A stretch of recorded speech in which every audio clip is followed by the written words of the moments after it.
Welcome back, and to conclude this quick series of 4 videos, we'll discuss briefly the Hellenistic period, which is the offshoot of the classical period that we just discussed in the previous video.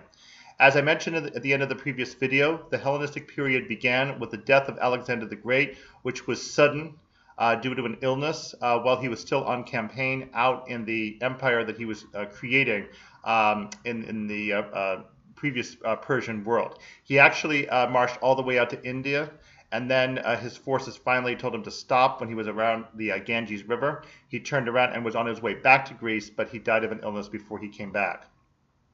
One of the unfortunate consequences of Alexander's death was, especially because he was so young, is that he did not have an heir to take over his new massive empire.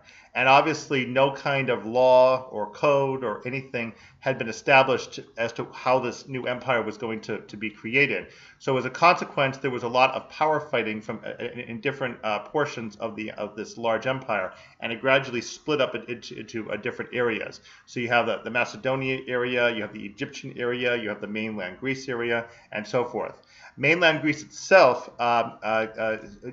basically reorganized the original polis into different leagues, of which the one run by Corinth was one of the most important ones.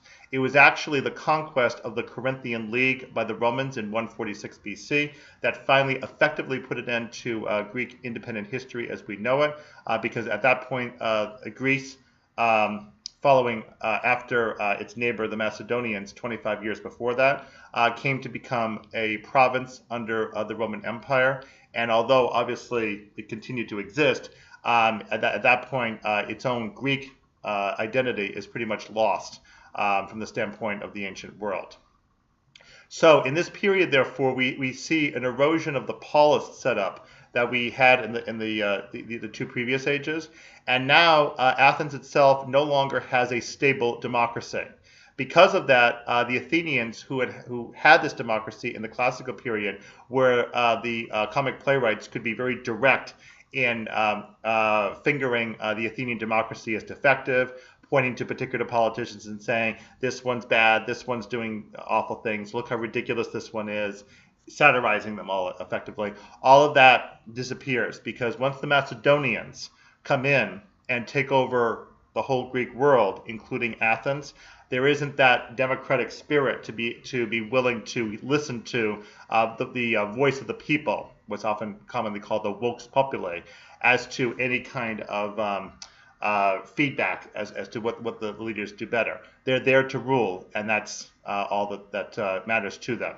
So in the case of comedy in this period, we now see one sole representative of what's now called New Comedy, which is Menander. He's the playwright you will read later in the course.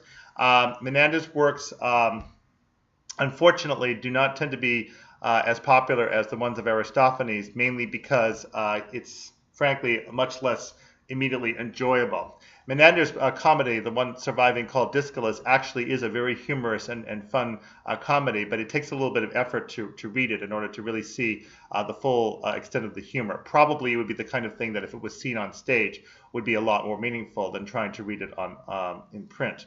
But in any event, Menander's comedy is quite different because we no longer have any kind of direct interaction with the audience, no more satire, the storyline tends to be a much more regularly predictable one and very generic about family life. The whole issue about a father who will not let his daughter get married. Things that really could be universal practically in any society in some form or another. So the specifically topical nature of old comedy is pretty much gone now by the time you get to new comedy. So that's the Hellenistic period, and it's thereafter that it goes into the Roman period, and we will discuss that in much more detail when we come to the Roman portion of our course, near the end of the course, when we read the plays of Plautus and Terence. Okay, so I hope that this further introduction to the 4 ages will make sense to you.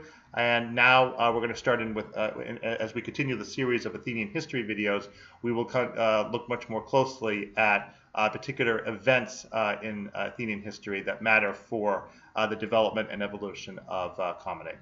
Okay, we will see you in the next video.